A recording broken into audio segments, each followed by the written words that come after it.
Picture this. It's 2016 and Kylie Jenner has just dropped her highly anticipated lip kit. Your phone is buzzing because it's selling out like crazy and you're trying to get some before it sells out. You're sitting in your room with Jaclyn Hill's makeup tutorial playing on YouTube and you're overlining your lips like your life depends on it. Your eyebrows are thick and bold, your contour is sharp enough to cut glass, and your highlight is blinding under that golden hour sunlight lighting. Like everything is on fleek, everything is on period. Instagram is filled with flat lays of Kylie Jenner's lip kit, Huda Beauty's setting powder, and rose gold iPhones. Fashion Nova, it's everywhere. We got the bodycon dresses, the ripped jeans, the thigh-high boots, the crop tops, you name it. It's everywhere. And this brand is selling hundreds of millions of clothing every single year, making the CEO a self-made billionaire. And of course, we cannot forget about our baddie legends.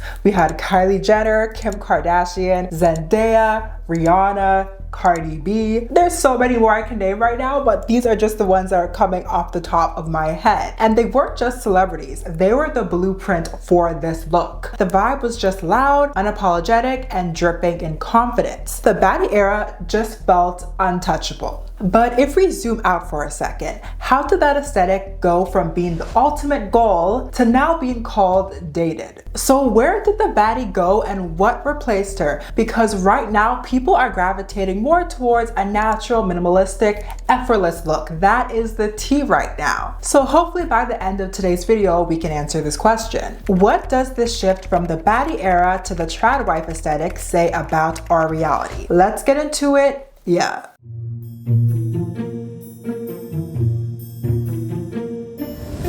Hey everyone, I'm NK and this channel is the go-to space for smart, funny, and real conversations about beauty, culture, and the lives of modern women. So if you are into that, make sure you do subscribe. Let's keep going. Part 1. The rise of the baddie era. Quick context. The baddie aesthetic was a movement that I low-key, high-key hated at the time, but now that I think about it, I didn't realize how good we had it. It was an era full of color, confidence, and attitude.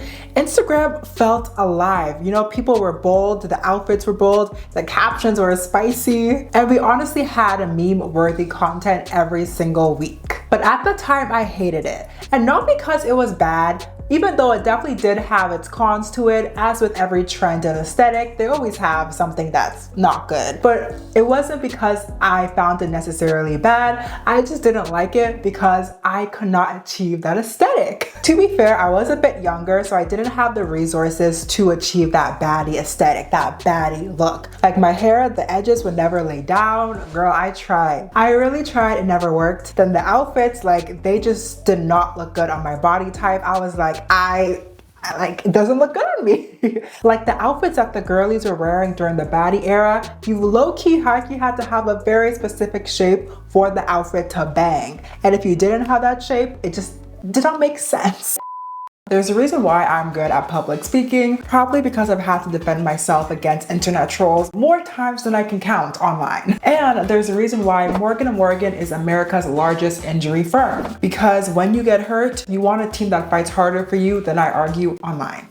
Morgan & Morgan has over 1,000 attorneys nationwide, and they have recovered more than $25 billion for over 500,000 clients. And trust me, it's not just talk, their results are actually wild. One of their clients in Pennsylvania actually received a $29 million settlement after previously only being offered $500,000 from their insurance company. And another client in Florida received $12 million after their insurance company only offered them $350,000. It is just so crazy that one decision can change your life so much. Imagine their clients had accepted the initial offer. Just imagine that. Not all law firms are created equal, and hiring the wrong one can seriously cost you. I mean, did you hear the numbers? So if you or your friend or your family member are ever injured, which I hope not, because of someone else's negligence, you can check out Morgan & Morgan. You can start your claim with just a click, no need to leave the house. Just head to my link, or you can check out the description box down below or the pinned comment. And the best part is that they are free unless they win. Thank you to Morgan & Morgan for sponsoring this video. Now let's continue.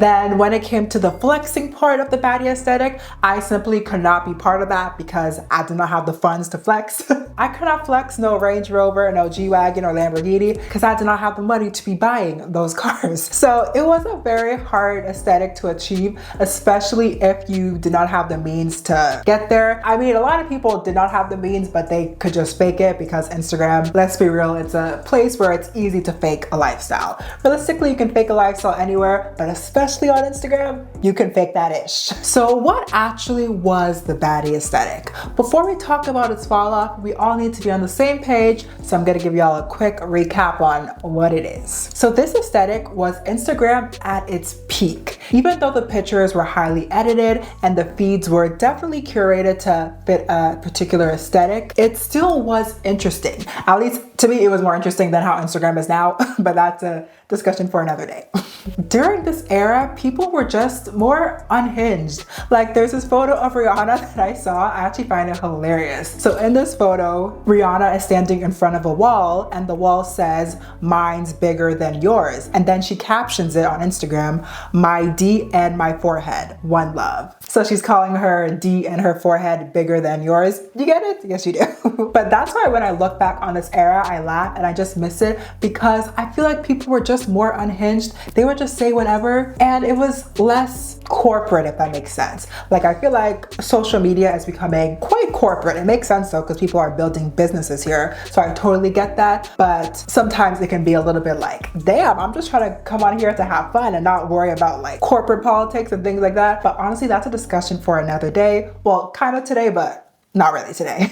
So the modern baddie aesthetic dates back to the early 2010s, but I would say it dates back even earlier than that. Like even, I would say the 90s to be honest, because we had a lot of baddies in the 90s. They were just eating down. Like, oh, we had Destiny's Child, Brandy, Monica, like we had a lot of baddies existed in that time period. But I feel like because of Instagram and social media, we had a resurgence in the baddie aesthetic and it became more modernized in the early 2010s. The impact that Instagram has had on the baddie aesthetic is so prominent to the point that the baddie aesthetic is sometimes referred to as the IG baddie look or the Instagram baddie aesthetic. Both are interchangeable because they are basically the same thing. This look includes a full face beat down. We got the eyebrows on fleek, eyeshadows blended to the gods. Sometimes it's a cut crease or a smoky eye. I could never master a smoky eye, but I low-key was eating my cut creases up, but that's besides the point. Then you always had to have a full coverage foundation on. No skin tints, no natural stuff. Nah, your skin had to not be seen through the foundation. You had to have your full coverage foundation, concealer, and we cannot forget about contour. Looking snatched was the basis, literally the foundation of this whole aesthetic. So you had to have that contour snatched, like you had to have the snatching. Specifically, it was your cheeks that you would contour, probably under your chin, your forehead, and your nose for sure. Those areas had to be contoured. Like highlight and contour was a huge part of this aesthetic. We also cannot forget the long acrylic nails. Nails, such a big part of this whole vibe. I feel like this is where I dominated when it came to the baddie aesthetic. Even though, yeah, I would not have considered myself a baddie, I feel like my nails were just cute. Like they were always eating, I always got them done, and they were always long. The longest nails I've ever done was for my birthday. I think it was 2 years ago. Yeah, 2 years ago. It was long. Now looking back, I'm like, how did I function? Like, how did I do that? I don't know how I did that, but it was still cute. It was a moment and I'm happy that I did it. But I don't know if I'm just getting older, so I'm kind of outgrowing long nails. I still like them though, so I definitely feel like I'm eventually gonna go back to them. But this is the length that I get now. Some people consider this long, some people don't. So I don't know. I'm gonna show y'all. I'll zoom in and y'all can see it. But I feel like my nails are short, or actually I would say medium length. I usually do short or medium length now. And I feel like it's because I write now, like that's my job. So I write way more than I used to. And just having shorter nails simply just makes my life easier. But I don't know, I don't want to say that I'll never get long nails again, but I feel like in this current moment, I won't. I also feel like since the aesthetic promoted long, colorful, bold nails, people who had the means to do that were the ones who were able able to really embrace the aesthetic, because most jobs are not going to let you have your nails done, period. And then to have long nails, they're going to be like, girl, no, you cannot do that. That's ghetto. That's this, that's a third. And also longer nails usually cost more money. So that's why this aesthetic, like, it's not necessarily practical depending how much of it you want to really follow. And that's why the girlies who had the money and didn't have to work regular 9-to-5s were able to really embrace this aesthetic. I just remember that I had an internship, I think this was 2 years ago. Yeah, I feel like it was 2 years ago, and I had extremely long nails, and I was a little bit nervous with how my supervisors would react to it, but the nails were super long, very colorful, very bold. I was going to an event, that's why I wanted to get my nails done, and I was scared. Like, I was trying to hide my nails. Like, I was doing things like this. I was like trying to cover it, but one of them saw it and she was actually super nice, and she was like, oh my god, I love it. And yeah, like, I didn't sense any like fakeness out of it, and they never said anything about my nails ever again. So yeah, I was like, okay, bless, because I was a bit nervous. Like, I only had one black supervisor, so I was like please help me out, girl. But it ended up working out fine, so amen. Anyways, your hair also had to be laid to the gods. You know, some long hair, a bust down, the edges laid. Like, if we could detect the lace on your frontal, then you would get clowned simply. People would be like, girl, your wig looks terrible. Like, girl, take that ish off. You would be clowned. And that's why wigs really annoy me. I've worn wigs in the past, but it's a lot of work. I know some of y'all wear wigs and y'all be eating it down, but personally, it's just a lot of work to make that lace look good. Like, I don't even want to think about it. Even when I tried a new hairstyle like earlier this year, it wasn't a wig, it was a sew-in, and even that was causing me stress. So I was like, honestly, I'm not doing this. I'm not that good when it comes to hair, and that was also another reason why I couldn't really get into that baddie aesthetic. Even though I liked it, there's just too many things I had to do to get there, and I could not do it. But on top of having your edges laid to the gods and sometimes even be exaggerated, like they call it edges or baby hairs, FYI, you know, like the swoopity swoop thing? Yeah, that's what I'm talking about. On top of having your hair done and your edges done, your Instagram photos had to eat. Like, they had to eat. Every photo posted to Instagram had the same baddie starter pack. You had your overlined lips, waist trainer, Fashion Nova fits, and the occasional Louis Vuitton bag, whether it was real or not. Nah, I ain't gonna judge you if you get a fake bag, because they look the exact same. But that's besides the point. We had a lot of figures who made this particular aesthetic popular. As with any trend, you always have the trendsetters. And one of the popular ones was definitely Miss Kylie Jenner. Look, I'm not saying that she started it, because that would be incorrect, but she did play a very important role in popularizing this aesthetic in the early 2010s. Like, I would say 2012-ish is when she really started, because I think in 2010 she would have been too young, but I feel like her sisters started it, like Kim Kardashian started popularizing it, and then Kylie Jenner, once she hit, I think 16, 17-ish, she ran with it, and she really embodied that aesthetic, and she even nicknamed herself King Kylie during this baddie era. The King Kylie era was really prominent during like 2014 to 2016, and this became an iconic phase of her brand. It represented a very specific aesthetic and cultural moment that shaped social media trends and just influenced millions of young girls, including myself. I definitely looked up to the King Kylie movement. I was like, I'm trying to be Kylie Jenner. No matter what you have to say about Kylie, we can't deny her impact in the beauty space at all, because it is massive. She had the blue hair streaks, the oversized tees with thigh-high boots, and the overlined lip trend that literally birthed Kylie lip kits. And she always had like matte lipstick on. I feel like around this time, lip gloss was still popular, but it was more of a matte look. Like, you wanted to have a matte beat. And now I feel like lip gloss is more popular, if that makes sense. I still feel like lip gloss was popular back in the day, but just like having matte lips was cute. I remember because I tried to do matte lipstick all the time, but I didn't like how it looked. Like, it just never looked right, so I always had to add gloss. But I don't know how y'all be doing the matte lipstick, because I don't know what I'm getting wrong. King Kylie was the blueprint for the modern baddie aesthetic for teens. It was all about curated luxury mixed with an effortless, cool girl energy. And here's the thing, Kylie wasn't just influencing makeup, she was influencing the internet. Her selfies were memes, her Snapchat stories were pop culture events. Every time she changed her hair color, it became a trend. King Kylie made flexing mainstream, basically. You know, she had her designer bags, luxury cars, the jet jet set life of it all, but she wrapped it in this somewhat relatable selfie heavy aesthetic that made people want to copy it. And it seemed like it was easy to copy because she was a girl who just had her phone and was taking pictures on her phone, posting it to Instagram, and boom, like she had followers and she had fame and success. So even though it was far from relatable and attainable, it felt more attainable just because it wasn't a whole production. Like, these ladies were posting pictures from their iPhones. So when you first look at it, you think it's attainable, but then when you actually peel back all the layers, you're like, it's not so attainable. I would say, and this is definitely not a shock to many people, that Kylie's sisters also lean into this aesthetic,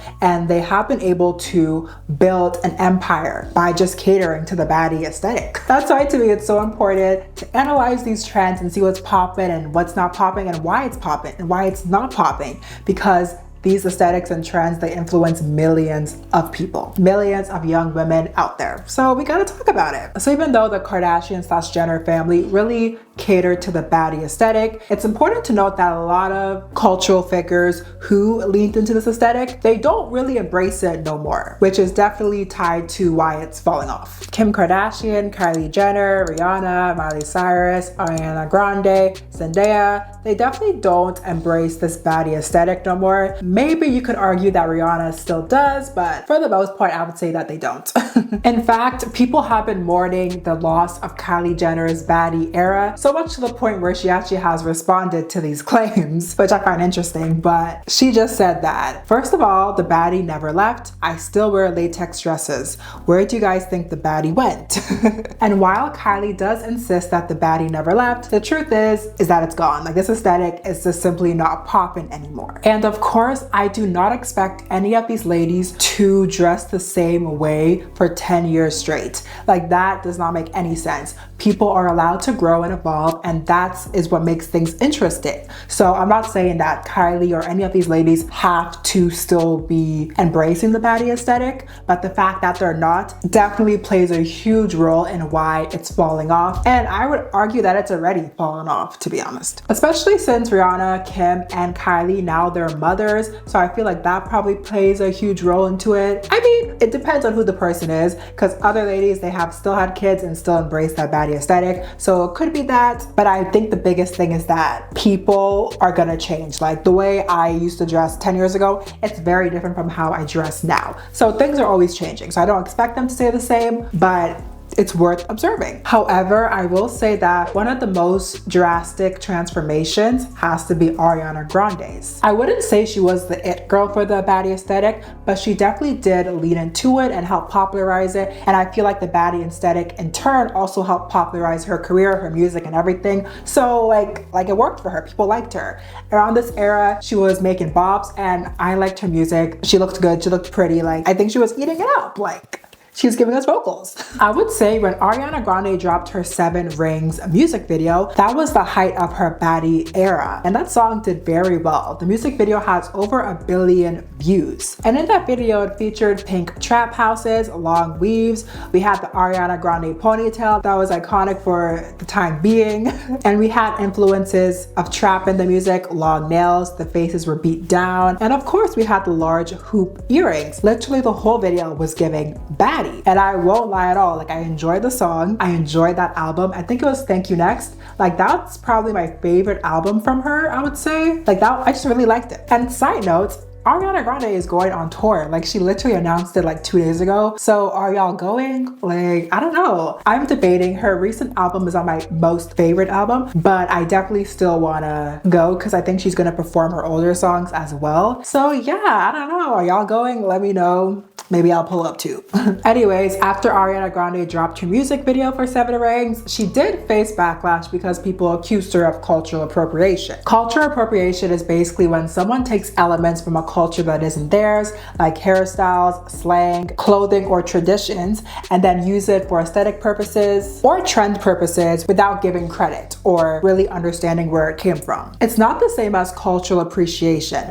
That is when you respect the culture, you know where it comes from, and you don't treat their stuff as a costume. The problem with appropriation is that it usually happens within marginalized cultures. These communities get judged or discriminated against for the exact same things that suddenly become cool when someone else does it. So for example, Black women have been told that their natural hairstyles are unprofessional, but when a celebrity wears braids or cornrows, it's called trendy. That double standard, that is the issue. But back to Ariana Grande. She was getting some backlash, and even Princess Nokia, she went viral for calling Ariana out, saying it sounded just like her song about brown women and their hair. Sounds about white, that's what she said. And Princess Nokia, she's an American rapper if you didn't know. And also 2 Chainz, his fans noticed that the pink house looked a little too similar to his pink trap house concept. And then Soulja Boy also jumped in too, accusing her of stealing his swag. So basically the internet was like, is this a celebration or a straight up cultural appropriation? And that is one of the biggest issues with the Baddie aesthetic, because we had a lot of non-Black influences and a lot of non-Black people just in the space, and that was just a big issue. Like, are they appreciating or are they appropriating? And that was like it was a mess. Every 2 seconds someone was called out for cultural appropriation. Like, it was a lot during this era. Here's the thing though, appropriation always isn't a clean yes or no. Ariana Grande's whole career has been rooted in R&B influences, working with Black producers and artists from the jump. But 7 Rings was peak Baddie aesthetic. The rap flows, the icy captions, the big hair, it all came from Black culture. And when white pop stars dip into that space, it gets complicated, because the same look that's luxury on them is ghetto on the same people where it came from. Still, this song proves something important. By 2019, the Baddie aesthetic wasn't just a niche Instagram vibe, it was mainstream pop. Pink fur coats, trap beats, bad beat energy. Ariana did not invent it, but she definitely helped cement it as the look. During this time, many people were accusing Ariana Grande of faking a Black accent. And that's basically when you mimic African American vernacular English, also known as AAVE. And people were calling her out for that, saying that you don't speak like that naturally, girl, so don't fake it. And if you do look back at some of her interviews and Instagram captions from that era, she was using a lot of slang and speech patterns associated with Black culture. And it stood out because early in her career, she didn't talk like that at the time. You know, she was very soft-spoken, and then out of nowhere, she was starting to sound completely different to people. So people were like, where did this come from? And it's not only Ariana, a lot of people were accused of faking a Black accent. Even to this day, I'm sure someone out there is getting accused of faking a Black accent, because naturally AAVE is already popular, and on top of that, looking cool and fitting into the Baddie aesthetic and having a Black accent was the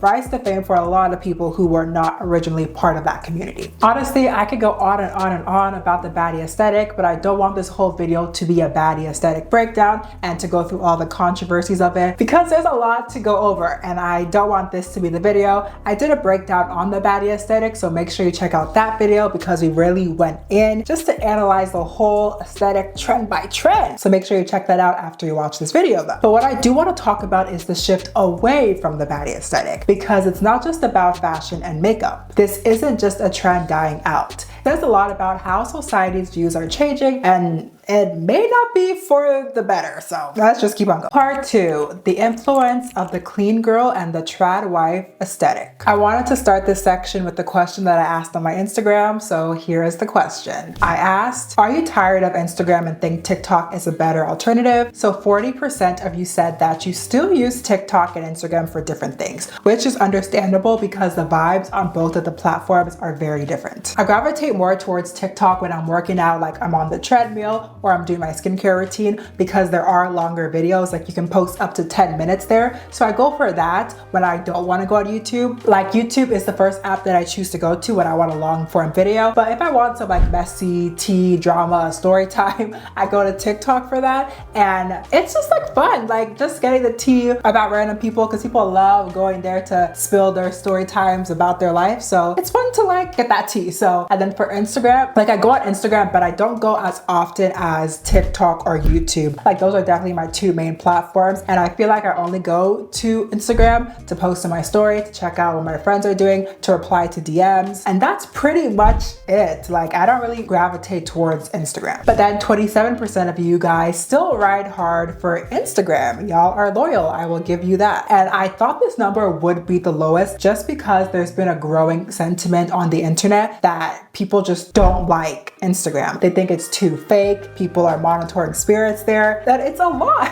And I actually made a video about this on my other channel, it's NK & Co. Make sure you check that out. I will link it down below because it was a cute little chat, period. Then 14% of you said that TikTok feels more real. And that is definitely true because on the platform, I'm telling you, I'm getting messy story times, like someone talking about their baby daddy did this, someone's baby daddy did that. Like the story times are messy. There's a lot of drama. People are calling each other out and people are finding that person's at in the comments. Like it is a whole mess there. I love it though, but it's very messy and I do feel like it is more authentic than Instagram. Like that's how we've been able to have so many people go viral for sharing their stories. I'm pretty sure there's this lady right now, her name is Kendra. She's going viral for loving her psychiatrist. I haven't even looked into that story, but I've been seeing it all over YouTube. So I'm like, I need to know what's going on. After I'm done filming this, I'm definitely gonna like look into it because I'm like, well, what's actually going on? But yeah, it's a lot. And then 19% of you said that both are boring. Y'all are just over the short form content and I definitely get it. Short form content to me, like I just hate doom scrolling. It's doom scrolling, yes. Like I hate just like scrolling through my phone and like trying to find the right video. That's why I prefer YouTube. I click a video and I'm with that video for like an hour, 30 minutes or something. I don't really like short form content. I'll watch it here and there, but it's just not my go-to type of content. And some of you swiped up, so I just wanted to read what y'all said. I just thought it was some interesting discourse. Barbar said that, personally, I think Insta is better for inspo and texting and TikTok is better for entertainment and trends. And that's what I was saying before. Like I go to TikTok for entertainment, just to get the tea on what's going on. And the DM feature on TikTok, it's not good. Like, yeah, you guys can send like TikToks to each other, but to actually have a conversation, nah. Like on Instagram, like the DM messaging feature is way better, so that's definitely understandable. And then Bella said, TikTok became too addicting. It is so much better than Instagram, but the algorithm was too good. And honestly, Instagram is still very addictive. I can definitely see how TikTok is addictive. I feel like I'm pretty good at just leaving the app. Like if I have things to do, I will easily leave TikTok. But when I'm in bed and I'm tired, but I still want to scroll on TikTok, that's when it becomes an issue. And when it comes to Instagram, I don't find it addictive at all. Just because like I like it, but I don't love it. I don't go there to get entertained. I just go there because like it's a force of habit now. Then Ava said, every 3 TikToks and someone is trying to sell you something. Very annoying. And Shadi Tyla said, I used to hate Insta and was only on TikTok, but once everyone became an influencer, they started doing too many promos and I just constantly felt like I was trying to be sold something. Insta is my go-to now. I felt like those were very similar, that's why I just grouped it together. And that's interesting because I don't see it that way. Maybe it's my For You page, but when I go on TikTok, I'm getting like story times, drama, all the tea, things like that. That's what I'm getting. Sure, every once in a while I'm getting sold something, but when it comes to Instagram, I feel like they're selling more stuff. Like you'll be scrolling down and people are showing you like this beautiful dress that they just bought and they're trying to get you to buy it because it's sponsored or they're making money through the link. Like there's just different ways to make money, of course, on Instagram. And I get it because that's their job. So like they're doing their job, but I feel like I'm being sold more stuff on Instagram versus TikTok. Let me know how y'all see that. But anyways, thank y'all so much for participating in my polls. It always makes these videos interesting. So make sure you check me out on Instagram. It's NK's World with 2 Ds so you can be part of future polls. Now let's continue with this discussion. So I asked that question because A, there has been a growing sentiment that Instagram sucks, and B, the baddie aesthetic was interlinked. It was intertwined with Instagram. So I wanted to see if there was a correlation between people hating Instagram and people gravitating away from the baddie aesthetic. And maybe Instagram is slowly trying to make a comeback, but for the most part, I still do feel like people are not really happy with Instagram. A lot of people just see it as as a place full of monitoring spirits. But nonetheless, it did birth the modern baddie aesthetic, and there's many ladies who used it to build their following. And I know I've talked about many of the public figures who used to embrace the baddie aesthetic and they no longer do. However, there still is a few people who do embrace the baddie aesthetic. I would call it our new generation of baddies. I feel like the most popular modern baddie currently, like for the teen girls now, is Alabama Barker. She is definitely giving like the baddie vibe, like hands down. Like she is emulating that baddie aesthetic. I would also say Jodie Woods as well. And low-key, I'm gonna say Huda from Love Island too. She just reminds me of like the early baddie aesthetic, like the 2016, 2017 aesthetic. She low-key also reminds me of like the Kardashians as well. So I can low-key see her fitting into that aesthetic too. Also, I saw this clip on TikTok by this guy. His name is Zay. I believe he's a linguistic specialist or coach. I'm not sure what his actual role is, but he made an interesting video regarding Huda's black scent. So I'm just gonna play that video so y'all can watch it. Does Huda from Love Island speak in a black scent? I've noticed in seeing a bunch of clips of Huda during and after Love Island that she spoke very differently on the villa than she does now. I'm gonna run you through some of the differences in her speech from then to now, and hopefully you'll notice a pattern. For starters, listen to how she said the word "this" in this clip. I don't like this. I don't like this. You know, I'm sitting there and these girls are like hee hee hawing, like laughing, and I'm just sitting there just like with a straight face, just kind of like wondering like how that is even. Interesting, right? I found the video interesting because I thought I was hearing a difference with Huda's accent. Like when she was talking to certain people, I was like, like I feel like I can hear a difference, but I was like, maybe I'm reaching, maybe I'm doing too much, so I'm just not gonna like say anything about it. And then when I found his video, I was like, oh, it's quite interesting, because I really thought that Huda was, you know, leading into that baddie aesthetic, that urban aesthetic. And the black scent is a big factor with the baddie aesthetic. So the fact that I saw that video while I was like scripting this video, I was like, oh, like let me include her in this aesthetic, because I low-key feel like she's kind of part of the aesthetic. I also want to mention as well, I quickly just skimmed over Alabama's Instagram, and I really feel like she is fitting into the baddie aesthetic, like literally, like hands down, she's emulating it, everything. Like if you look at her pictures, like it's so baddie coded. Like her hair is always done, the hair is always laid, the nails are done, and her makeup is also very much baddie makeup, like the full coverage, the eyeliner, the overlined lips, foundation, everything. Like it is really giving the baddie aesthetic, and it looks cute. Like it does. Like her makeup looks really nice, I can't lie, and her hair is always done. Like she really just embodies the current baddie aesthetic, and I feel like she's like the new it girl for the teens now, like teen girls. However, many people do believe that she does act too grown, and I have made a video about this in the past, but she is now 19 years old, so she is not considered a minor no more. So do what you want with that information, but I do feel like she is the current IG baddie for her age group now. Her aesthetic is just very similar to the King Kylie aesthetic. So yeah, I'm surprised she hasn't given herself a nickname, cement herself. Anyways, even though there are some girlies who are still leading into that baddie aesthetic and holding it down, the internet as a whole has definitely moved on. It's shifting to something way more minimalistic, natural, effortless, and some would say conservative. That is the clean girl aesthetic and the trad wife aesthetic. I swear now everybody wants to look rich, but not any type of rich. They want to have that old money, quiet luxury, trad wife aesthetic type vibe. Okay, let's talk about these two new growing trends. Clean girl's not super new, like it's been growing for a while, but I just feel like it's still there. It hasn't left basically. It's still there, it's still popular, and it's still growing, and I feel like it's intertwined with the newer aesthetics just because they're very similar, really. So the clean girl look has been gaining popularity for a while now. Since 2021, around the same time that TikTok became popular. So the whole point of this look is to embrace a natural and effortless look. You want to invest in quality basics like jeans, jackets, blazers, things like that. And it's giving slick buns with the middle part or even all back, glazed donut skin, and a no makeup look that actually requires like 10 different products.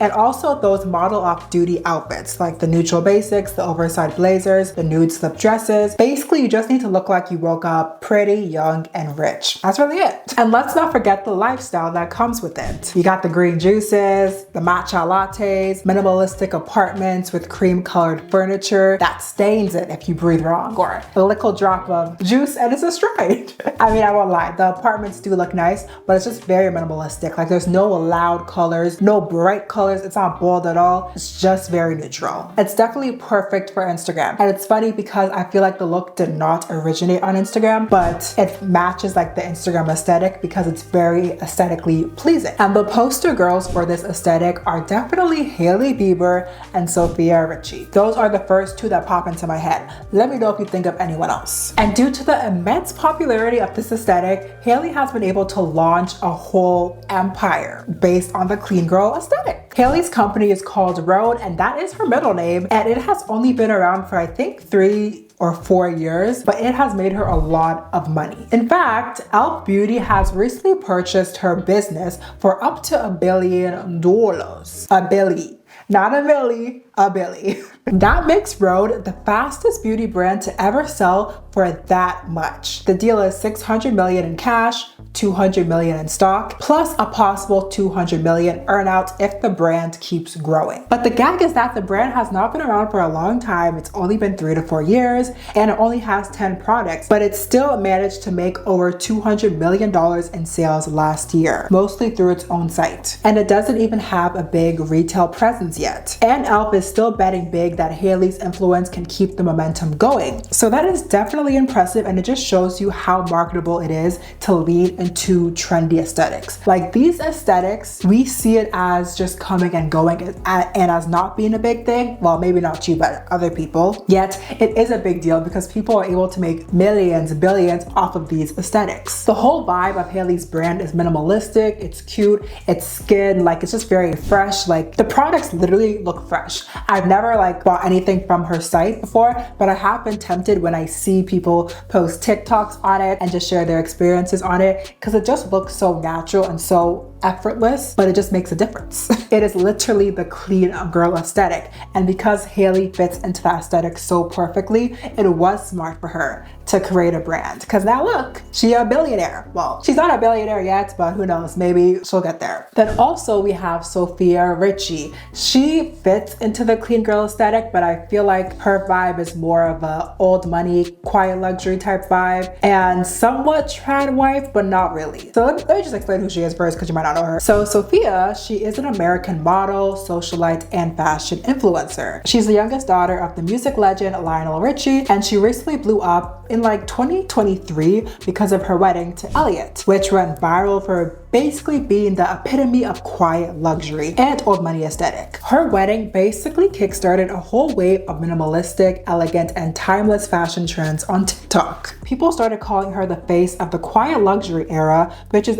basically the opposite of the loud, colorful, bold, and vibrant vibes that the Baddie aesthetic gave us back in the day. And I wouldn't even be surprised if Sofia launches a brand that embodies quiet luxury, but at the same time, I don't think she will, just because I feel like she's pretty content with what she's doing. Like she's in the public eye, but she's not really in your face like that. Like you have to really go out of your way to check up, like to stalk her on Instagram or TikTok or whatever. So I don't think she will start a brand, but I could be wrong. But if she was to start a brand, I definitely feel like she would lean into this quiet luxury type aesthetic. Like quiet luxury, but make it affordable. That's the vibe I think she would go for. To me, the clean girl aesthetic and quiet luxury aesthetic are very similar. I would just say that the quiet luxury aesthetic is just to look rich. Like look rich, but not look rich. Look like you're quietly rich. Because it's very much focused on the same thing, like minimalistic stuff, not too loud, not too vibrant, like short nails, the hair is slicked back, the hair is not too long, hair is out of your face, the makeup is very minimalistic, and it's just to enhance your beauty, not to do a whole face beat down. Like that's basically what it's giving. I feel like the foundations are very similar, but clean girl, like you don't necessarily have to look rich, but quiet luxury, you have to look rich, but not look rich. And what really made these aesthetics pop off, aside from the girlies fully embracing them, is their ability to sell this lifestyle. Like it's not just about clothes and makeup anymore. It's this whole vibe of effortless elegance, soft mornings, oat milk lattes, and perfectly curated Pinterest boards. They're making it look so appealing that you start questioning if your life looks together enough. And I was scrolling through Sofia Richie's Instagram, and I can't lie,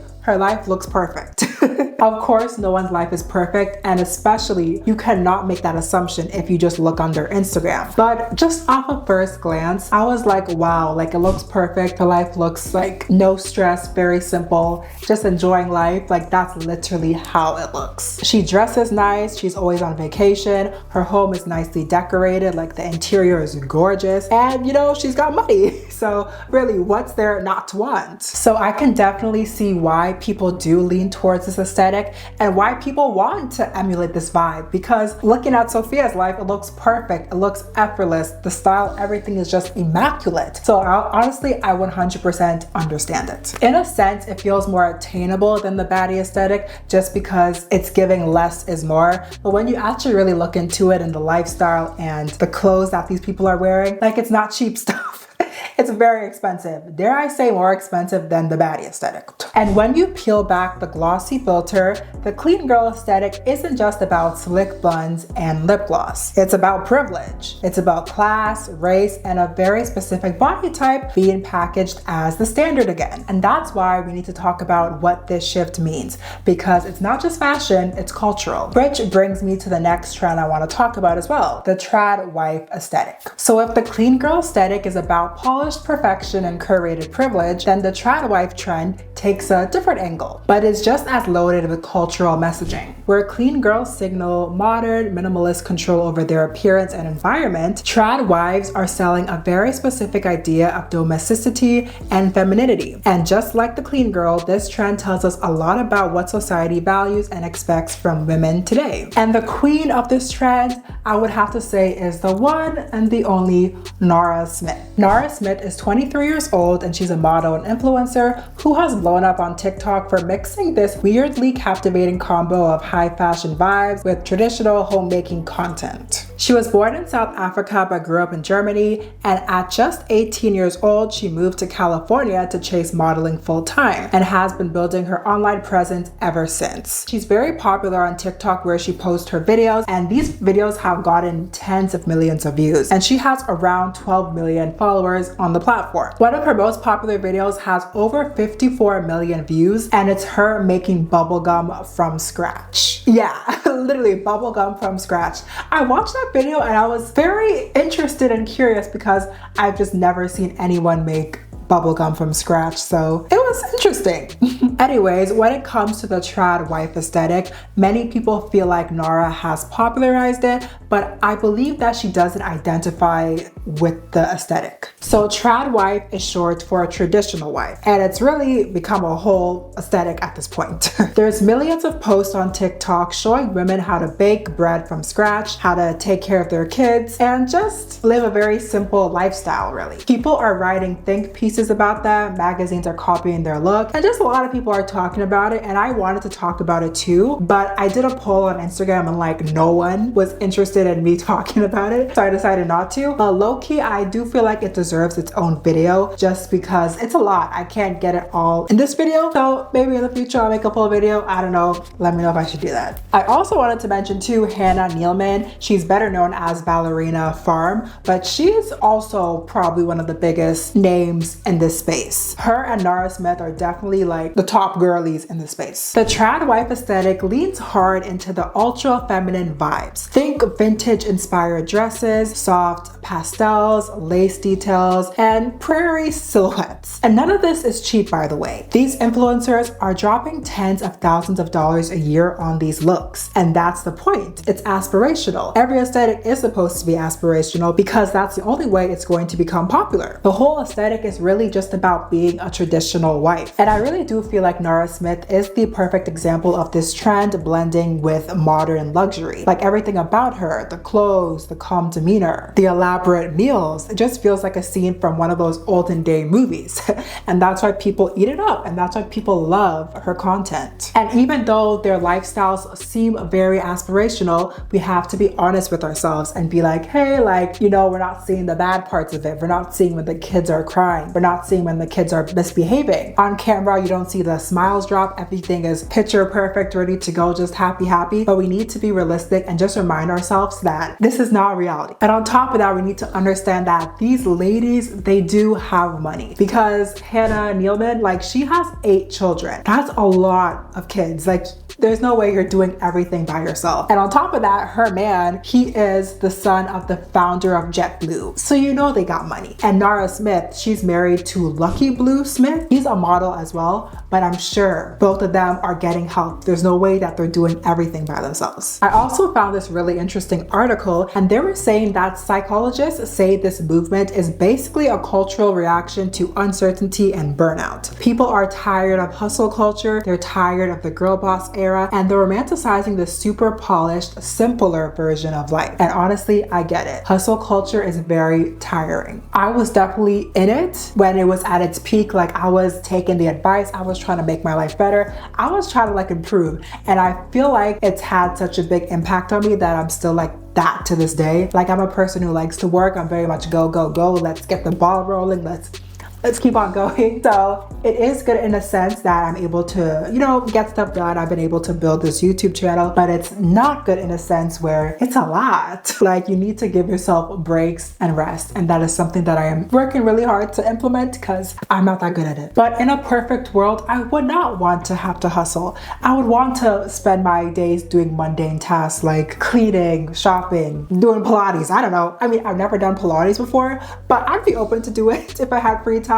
Like, that sounds nice. Just a life of peace, luxury, and not having to hustle to pay your bills. But unfortunately, that is not reality. So I understand the appeal. I understand just staying home to take care of the kids, cook, clean, do all those type of stuff. I get it. But y'all gotta remember, when it comes to kids are not easy. So you may be seeing this lifestyle of just like simple, peaceful, calm. But girl, when those cameras turn off, you don't know what's going on. So you cannot compare yourself to it. But another issue with this aesthetic is that it's not really that traditional. Historically, most women did not have the luxury just to stay at home and chill and really do nothing, especially women of color. So what we're seeing now is more of a fantasy, like a luxury escape that looks effortless but costs a fortune. And earlier, when I mentioned Hannah Nealman, who is one of the biggest names in this space, I said that her husband is the son of the JetBlue founder, which is an airline, meaning that her husband is the heir to a billion-dollar fortune. Like, these people have money. Like, these are not regular people. And to think that they're suffering all day doing all of this manual labor would just be silly, to be honest. And honestly, I feel like I need to do a full video on the tradwife aesthetic just because I have so much more to say and there's so much more that needs to be unpacked with this aesthetic. But let's move our focus to why this shift is a big deal. Why this shift away from the baddie aesthetic. Why is it a big deal? So there's the issue of who gets to be the face of this trend. Of course, every trend has its trendsetters. It has the people who have popularized the look or who have became popular because of the trend. With the baddie aesthetic, we had Kylie Jenner, Kim Kardashian, Miley Cyrus, Rihanna, Zendaya, Ariana Grande. We had all of the popular figures. So now with these newer aesthetics, we have Hailey Bieber, Sophia Richie, Nara Smith, Hannah Nealman. And the women who are the faces of these newer aesthetics, they do look very similar. They're white, thin, and conventionally attractive. Bigger bodies and women of color are largely excluded. Of course, we do have Nara Smith, so she's there, of course. But for the most part, like, let's be honest, the look is emphasizing a more traditional look. It ties back into the rise of fat phobia and the return of thinness as the beauty standard, which, let's be real, is a step backwards. At the end of the day, though, these tradwife influencers are performers. They're making money off of this image, and who knows, maybe many of them are the breadwinners in their homes.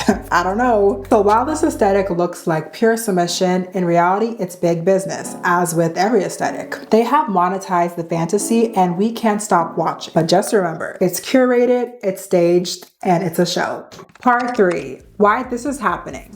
There are many reasons why we are seeing a shift from the baddie aesthetic to the tradwife, clean girl, quiet luxury, whatever you want to call it, aesthetic. The first being that trends do not last forever. People outgrow stuff, the algorithm changes, people's preferences change, people grow up, so nothing is meant to last forever. The second reason is that female rap has fallen off. In the early to mid 2010s, we had several rap girlies popping off. Around this time, it was only Nicki Minaj. Like, she was the only one dominating female rap, but then boom, boom, boom, boom, boom, we had several, and I feel like that definitely impacted the baddie aesthetic. We had Megan Thee Stallion, we had Saweetie, we had Cardi B, we had Glorilla, like all of them are popping off. And of course the city girls as well. Like it was a time to be alive. But now it is so different. Female rap has low-key, high-key fallen off, and I hope it's gonna come back eventually, because like the girlies, they were giving us bops, and I feel like it fell off because it was becoming a bit repetitive, so people were tired about that. Like it was just a time to be alive, you know what I'm saying? And I just feel like all those ladies, they really did contribute to the baddie aesthetic. Like they were just giving baddie, and that also made other people want to tune in and become a baddie themselves. And the third reason is economic changes. Every second they're talking about a recession's happening, things like that. People are tired, burnt out, like they don't got time to be spending money on being a baddie. And it's funny because these newer aesthetics still require you to spend a lot of money, but on the surface it just doesn't look like you're spending that much money. And now it's not about flexing your wealth, it's about having wealth but keeping it low-key and keeping it hush-hush. It's very different. The baddie aesthetic was all about flexing your wealth, and maybe, you know, because the economy was better, so people were okay with watching other people flex their wealth. But in today's economy, nah. Like in today's economy, to see someone flex their wealth, that is such a turnoff. It's a no-go area, no-go zone. Fourth reason, I think it's the fourth reason. Is it the fourth? Girl, honestly, I don't know. So another reason is social media fatigue, specifically Instagram fatigue. I made a video about this on my NK & Co channel. I was talking about how the Instagram face is dead and now like the TikTok face is the new thing. So you should check that out. But the IG baddie aesthetic, it's known for being all about perfection, and who literally is trying to be perfect every single day? It's just too much to maintain. And Instagram as a whole, I feel like people, not everyone, but a lot of people, they're just not really feeling it. They just simply don't like the platform. And on top of that, I feel like the baddie aesthetic gives fake vibes to a lot of people. So I just feel like we have seen the fake vibes for like a decade straight, and now we want something new. Instagram low-key now is trying to, you know, give us the more natural look, because of course they're gonna stay up to date with the trends. I just feel like a lot of people associate like Instagram with fakeness, monitoring spirits, and just bad energy, bad vibes. So I feel like that is also another reason why we are seeing the shift. Quiet luxury. Can we please just agree to leave it in 2023? Why? Because we're applying a very real fashion theory and watering it down, taking all of the socioeconomic meaning and throwing it away to the point where we can no longer use the phrase to critique and analyze the actions of the wealthy. I cannot stress how incredibly dangerous this is. People aren't just chasing aesthetics anymore. They're chasing what looks like class, elegance, and even morality, because that's what screams influence now. Anyone can buy fast fashion and follow makeup tutorials. What people really want now is aspirational energy. They want to look like they have old money, like they live a life of refinement and good values, because that signals influence in a way that loud luxury or Instagram baddie just does not give anymore. Quiet luxury blew up for a reason. It's all about saying I have it like that without actually saying it. I also want to mention that a lot of public figures, they've shifted towards more of a Beyonce vibe. And let me just explain that. Beyonce does not talk. She talks to us, but not really. Like, it's very limited how much she really engages with us. She's only really gonna talk at her concerts, but it still is just not her just talking to us. Like me, I'm talking to y'all in this video, but Beyonce doesn't do that, and she doesn't have to do that because she has built her career to where it's at right now. She simply does not have to do that. And I feel like she made that transition at a perfect time in her career because she was already well established. She lets her work do the talking. She never replies directly to drama or comments or anything like that. And she barely does interviews. If she does do an interview, it's like 2 seconds long, or it's a magazine interview, so it's not video. Like, you have to read the interview to know what she said. She's just very private and she focuses on her work. And I feel like a lot of people are seeing that and they're adopting that vibe. Zendaya also does a similar thing as well. She still does interviews because it is a requirement in order to promote her movies, but I feel like she definitely has adopted like a Beyonce vibe where she's not replying to drama, she's not engaging in any of that. She keeps it very classy, very elegant, very just very refined. And there's nothing wrong with that. It's just an observation. When she was younger, she was more vibrant with her outfits and she posted more, and it was just a whole different vibe.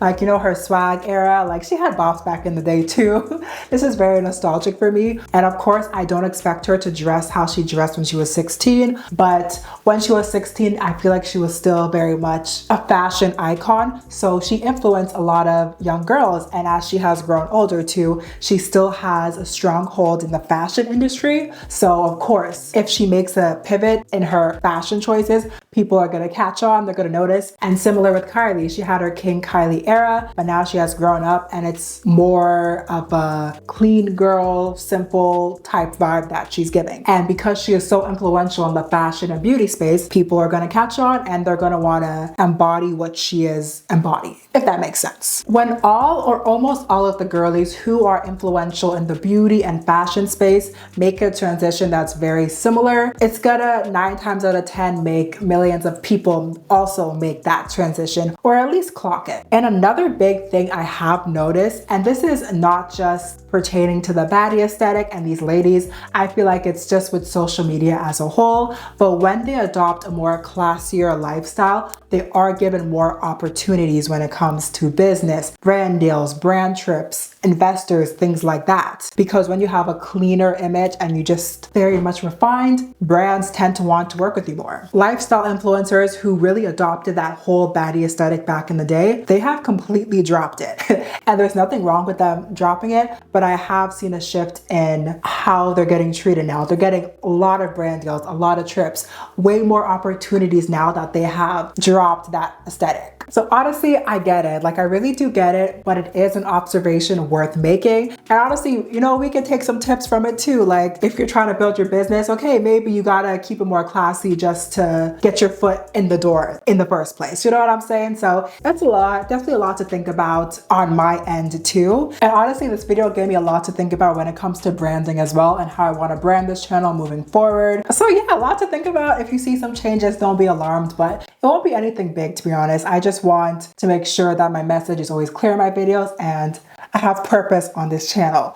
But we need to answer this question though, because I'm rambling. So I hope you have been able to answer this question. What does this shift from the baddie era to the tradwife aesthetic say about our reality? I feel like I already answered this question throughout this video, but let me know your thoughts on that in the comments down below. Thank you so much for watching. Don't forget to check out NK & Co, where I have other videos similar to this topic, so make sure you check it out. And honestly, just thank you so much for being here. I really do appreciate it. I've been filming for 5 hours, so I'm gonna go take a little sleep. I'm tired, but I will catch you on my next video. Speaking of next video, you should definitely watch a video right now, like somewhere on the screen, because you should, period.